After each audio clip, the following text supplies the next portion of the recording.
O nosso estudo de hoje é a lição 3 do livro Pensamento e Vida, tem por título Cooperação. Para que alguém dirija com êxito e eficiência uma empresa importante, não lhe basta a nomeação para encargo.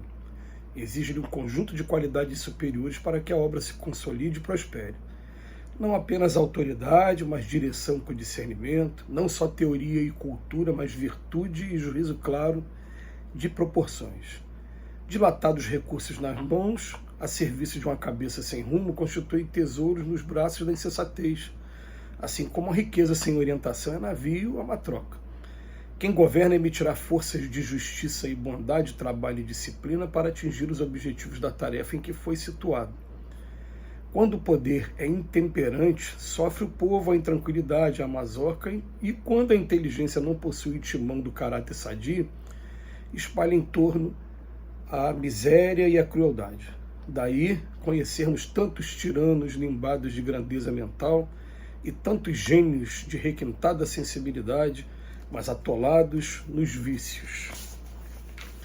No mundo íntimo, a vontade é o capitão que não pode relaxar no mistério que lhe é devido. E assim como o administrador de um serviço reclama a ajuda de assessores corretos, a vontade não prescindirá da ponderação e da lógica, conselheiros respeitáveis na chefia das decisões. No entanto, urge que o senso de cooperação seja chamado a sustentar-lhe os impulsos. Nas linhas da atividade terrestre, quem orienta com segurança não ignora a hierarquia natural que vige na coexistência de todos os valores indispensáveis à vida. Na confecção do agasalho comum, o fio contará com o apoio da máquina, a máquina esperará a competência do operário, o operário edificar-se-á no técnico que lhe supervisiona o trabalho, o técnico arrimar-se-á na diretoria da fábrica, e a diretoria da fábrica equilibrar-se-á no movimento da indústria, dele extraindo o combustível econômico necessário à alimentação do núcleo de serviço que lhe obedece aos ditames. Observamos assim que no estado individual, a vontade para satisfazer a governança que lhe compete sem colapsos de equilíbrio, precisa socorrer-se da colaboração a fim de que se lhe clareie a atividade. A cooperação espontânea é o supremo ingrediente da ordem. Da glória divina às balizas subatômicas, o universo pode ser definido como sendo uma cadeia de vidas que se entrosam na grande vida. Cooperação significa obediência construtiva aos impositivos da frente e socorro implícito às privações da retaguarda. Quem ajuda é ajudado, encontrando em silêncio a mais segura fórmula de ajuste aos processos da evolução. Mais uma vez, o título do livro já é um título espetacular, Pensamento e Vida. E depois de ter falado no estudo anterior sobre a vontade, ele continua agora, o Emmanuel, trabalhando a ideia da vontade, mas chamando a atenção para uma coisa chamada cooperação. E uma coisa que a gente vai perceber que aqui na Terra ninguém consegue progredir isolado. Aliás, isolado a pessoa até se embrutece, como de regra. E o que acontece?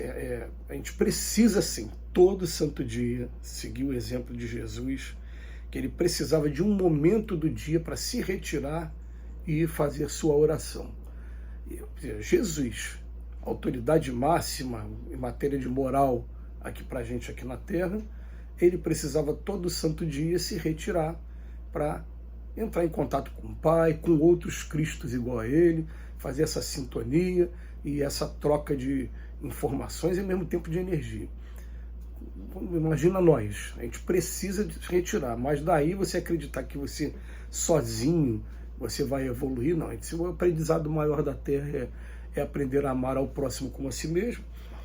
E aí o que acontece? O Emmanuel vem chamar a atenção nossa, em primeiro lugar, para todo um conjunto de coisas que acontece. Ele vem falar do agasalho, e fala que o agasalho, para poder ficar pronto, precisa do fio, precisa do técnico, precisa do operador da máquina, precisa do diretor da fábrica, precisa de uma série de pessoas ali. E a gente também, para poder cumprir a nossa missão, a gente tem aqui o amparo, normalmente, da nossa família, em primeiro lugar, a família constituída na pessoa do pai e da mãe, depois da esposa, dos filhos. A gente vai ter um público-alvo para que a gente comece a trabalhar, e Até o Dr. Herman, espírito muito querido, ele falava para a gente, até hoje a voz ecoa, né? Escolham uma atividade que vocês gostem de fazer, porque a gente tem que começar por onde a gente tem afinidade.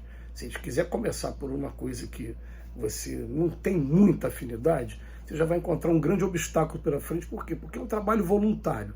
É um trabalho que a gente vai fazer sem esperar nada em troca, sem receber remuneração. Você já começa fazendo uma coisa que você não gosta porque alguém pediu, porque não. Eu vou procurar fazer aquilo que está dentro do meu gosto mesmo. Aí ele fala pra gente, escolheu, é livre aí a escolha. Tem gente que vai escolher ir para o hospital visitar doente, tem gente que vai escolher ir para a rua entregar quentinha para morador de rua, tem gente que vai escolher trabalhar na cesta básica, compor a cesta básica, procurar as famílias. Cada um vai escolher o trabalho que lhe compete, onde tem mais afinidade. Escolheu, ele fala para a gente, coloque disciplina. E para colocar disciplina vai ter que ter a vontade, que ele fala da vontade aqui de novo para a gente. Ele fala, cooperação significa obediência construtiva aos impositivos da frente e socorro implícito às privações da retaguarda. Então fala pra gente, ó, quem ajuda é ajudado, encontrando em silêncio a mais segura fórmula de ajuste aos processos da evolução. A gente vai perceber o seguinte, é uma coisa que é tão simples e às vezes tão complicado da gente explicar para as pessoas. Eu quero lutar contra um determinado vício. Tá? Eu escolhi um vício meu aqui. O vício, por exemplo, da gula. Aí o que acontece? É claro que eu vou estudar tudo sobre a gula, eu vou estudar tudo sobre a função do carboidrato, a função dos vegetais, a função da proteína, aonde eu estou comendo demais, por que eu estou desequilibrando o meu organismo, aonde está o excesso de açúcar, eu vou procurar estudar isso tudo. Né? Aí depois que eu, no primeiro momento, comecei a estudar, eu vou descobrir o seguinte, eu vou descobrir que tem coisas que o prazer é tão grande de você estar sentindo o sabor do alimento, que você mesmo sabendo, você ainda abusa um pouquinho, você se permite um pouquinho de exagero. Por quê? Porque entra o prazer junto. Então, como é que a gente faz para equilibrar essa balança? Você começa a procurar trabalhos que você vai estar fazendo a diferença na vida das pessoas. Aí você, naquele dia que você vai trabalhar, por exemplo, vou entregar comida na rua, eu faço as minhas preces, eu me dedico a preparar o alimento, a coordenar de repente uma equipe para ir lá para o centro espírita para cozinhar, depois eu tenho que sair atrás de doação de quentinhas, depois arrumar uma outra equipe para confeccionar as quentinhas, uma outra que é para colocar no carro, vamos escolher o roteiro, vamos fazer isso tudo e depois entrega. Esse tempo que você está fazendo isso, você vai começar a ocupar sua mente sem você perceber, né? Sem você perceber, você começa a ocupar sua mente e nesse momento que você está trabalhando, você não está entregue ao teu vício, você não está buscando a gula, você não está buscando o vício qualquer que vocês elegerem, cada um elege, né? Agora é o contrário, quando eu fico pensando no vício o tempo todo, eu só de pensar, eu estou alimentando ele na minha cabeça. Meu cérebro está olhando para ele o tempo todo, né? Então o que acontece? Eu estou precisando nesse momento ocupar minha mente, desviar para outro canto, e nesse momento eu vou precisar da cooperação, porque ele veio falar para a gente, no mundo íntimo, a vontade é o capitão que não pode relaxar em momento nenhum, tudo bem.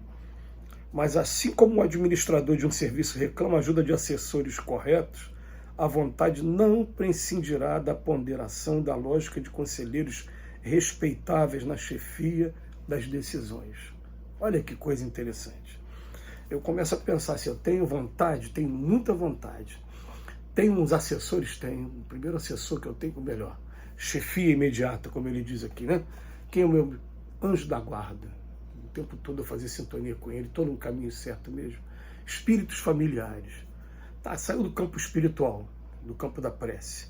Tem pessoas aqui mais próximas que a gente pode compartilhar, a gente pode conversar e pode até pegar orientação, né?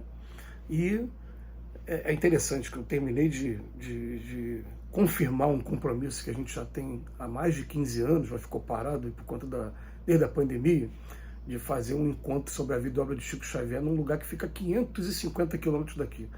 Quando terminou de confirmar, a senhora que fez contato comigo falou assim, muito obrigado por aceitar o trabalho com Jesus. Falei, olha só que coisa interessante. a vontade, e eles estão me dando uma oportunidade, eles estão sendo os colaboradores, a oportunidade de eu continuar trabalhando. Espero que nossas palavras tenham sido de utilidade, que Jesus nos abençoe hoje e sempre.